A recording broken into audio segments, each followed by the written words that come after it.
तो क्या शिवसेना में एक सवाल, क्या शिवसेना उबाटा इस वक्त में जो प्रावधान बीजेपी की और एनडीए की सरकार लेके आई है उसके खिलाफ है? हमारे, अगर मैं क्लॉज बाय क्लॉज जाऊंगी, मैं आपको सब बता दूंगी। पर मैं एक मिनट, मैंने कहा शिवसेना यूबीटी बहुत for it, you are against it. Can you please allow me to I am allowing you. हाँ, सो डोंट इंटरप्ट। जी जी, हम लोग बिल्कुल रिफॉर्म के साथ हैं, रिफॉर्म होना चाहिए, पर रिफॉर्म ऐसा होना चाहिए जो एक पूरे वर्ग को आगे लेकर बढ़े। एक सेकंड, लेट मी कंप्लीट जी। रही बात जो मैंने आपको बताया कि नॉन हिंदू अगर कोई डीएम बनता है तो वो उस टेम्पल ट्रस्ट में नहीं आ सकता है। ऐसे ही आप नॉन मुस्लिम्स को ला रहे हैं तो कहीं ना कहीं एक मुसलमान के मन में शंका होगी कि क्या आप अपने लोगों को भरने का काम कर रहे हैं। एक मिनट। जी। हमने दूसरा हमारा था कि रेट्रोस्पेक्टिव नहीं होना चाहिए, प्रोस्पेक्टिव होना चाहिए। हाँ, वो टीडीपी ने भी कहा, वो जेडीयू ने भी कहा, हाँ हम मानते हैं उसमें अमेंडमेंट हुआ। ये भी अमेंडमेंट हमने कहा कि जो वक्फ लैंड होगी बाय राइटिंग होगी, ओरली कोई वक्फ लैंड डोनेट नहीं कर सकता है, वो भी उसमें लागू किया गया। तो हाँ, बहुत सारी चीजें हैं। अगर उन्होंने हमारी ये बात भी सुन ली होती तो मैं मानती हूँ कि हाँ, ये वक्फ रिफॉर्म शायद कांग्रेस पार्टी ने भी आप उनकी बात नहीं सुन रहे हैं इसलिए नहीं हो रहा। इमरान मसूद, मैं आपको बता रहा हूँ, देखिए बात यह है 20 सेकंड में, केवल मुस्लिम समाज का मामला होता तो कोई बात नहीं थी। आप कह रहे हैं क्यों चर्च में मुनम्मम में क्रिश्चियंस की लैंड को क्लेम किया है कि नहीं? यमुनानगर के गुरुद्वारे को क्लेम किया है कि नहीं? तमिलनाडु के तिरुचिंदेरी मंदिर को क्लेम किया है कि नहीं? तो फिर आप ये कहिए हम सिर्फ मुस्लिम लैंड को क्लेम करेंगे। क्लेम तो हम सबको करेंगे। और वैसे मुझे एक चीज जो मैंने पार्लियामेंट में बोला था फिर बोल दूं, अभी प्रियंका जी बोली, इनके तो नेता 2015 में बोल चुके हैं मुसलमानों की नागरिकता भी ले लेनी चाहिए। यस, 2015 सामना में संजय राउत जी का स्टेटमेंट है। और सुनिए, और दूसरी तरफ संजय राउत को कोट कर रहे हैं, गठबंधन में वो शामिल हैं, वो मुस्लिम लीग जिसने 28 अगस्त 1947 को कॉन्स्टिट्यूएंट असेंबली में सेपरेट इलेक्टेड मांगे।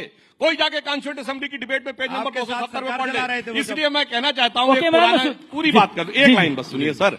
पुराना एक गीत था ना, वक्त ने किया क्या हंसी सितम, तुम रहे न तुम, हम रहे न हम। तो मैं कहना चाहता हूं, वक्फ ने किया क्या हंसी सितम, मुस्लिम लीग और शिवसेना मिलके हो गए हम। ओके, जवाब इमरान मसूद की बारी है अभी। देखिए अभी अनइंटरप्टेड अभी सुधांशु भाई ने बात कही और बहुत सारे मुल्कों के उन्होंने उदाहरण दिए। बस यही आप अपनी बात के अंदर अपना आप ही अपनी मेरी बात कह गए।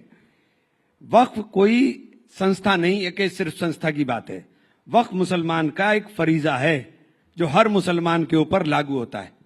और जितने मुस्लिम ममालिक आपने गिनवाए, उन तमाम मुस्लिम ममालिक के अंदर इस्लामिक लॉज हैं और उसके अंदर वो वक्फ के हिसाब से चलने का काम करते हैं। और वक्फ हमारा धार्मिक कृत्य है। बस इतनी बात समझाने की तो बात है जो बात प्रियंका जी ने कही कि आप तमाम जगहों पर काशी विश्वनाथ के अंदर, मैंने एक बहुत छोटा सा बुनियादी सवाल पूछ लिया था अपने एक साथी से, जवाब नहीं दे पाए थे और दे भी नहीं पाएंगे। अगर आप मुझसे कुछ हिंदू रिचुअल्स के बारे में पूछेंगे, सनातन रिचुअल्स के बारे में, मैं सुपरफिशियली आपको सब बता सकता हूं। लेकिन अगर ज्यादा गहराई में जाकर के आप मुझसे बात करेंगे तो मैं शायद नहीं बता पाऊंगा क्योंकि मैं जानता नहीं।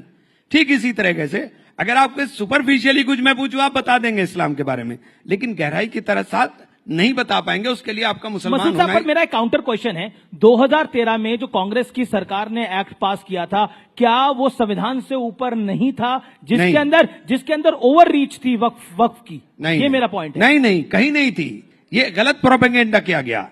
आप मुझे बताइए, 16-17 ट्रिब्यूनल हैं, क्या तमाम ट्रिब्यूनल के फैसलों को रिव्यू नहीं किया जाता हाई कोर्ट से? ठीक इसी तरह से तमाम वक्फ ट्रिब्यूनल का फैसला, उसका भी रिव्यू हाई कोर्ट से हो सकता था। आपने कह दिया कि उसको कोई चैलेंज नहीं कर सकता।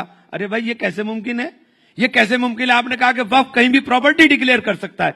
अरे वक्फ अगर इतना बड़ा पावरफुल था तो हम तो रोज पार्लियामेंट में जरा सा वक्त मिलता है, किसी कोने में जाके नमाज पढ़ लेते हैं, तो पार्लियामेंट भी वक्फ हो जाती क्या? नहीं हो सकता। जब तक वक्फ की प्रॉपर्टी जो वक्फ करने वाला है, जो वाकिफ है, जब तक वो उसका 100% ओनर ना हो, उस पर किसी तरह का कोई विवाद ना हो, तब तक वो वक्फ नहीं किया जा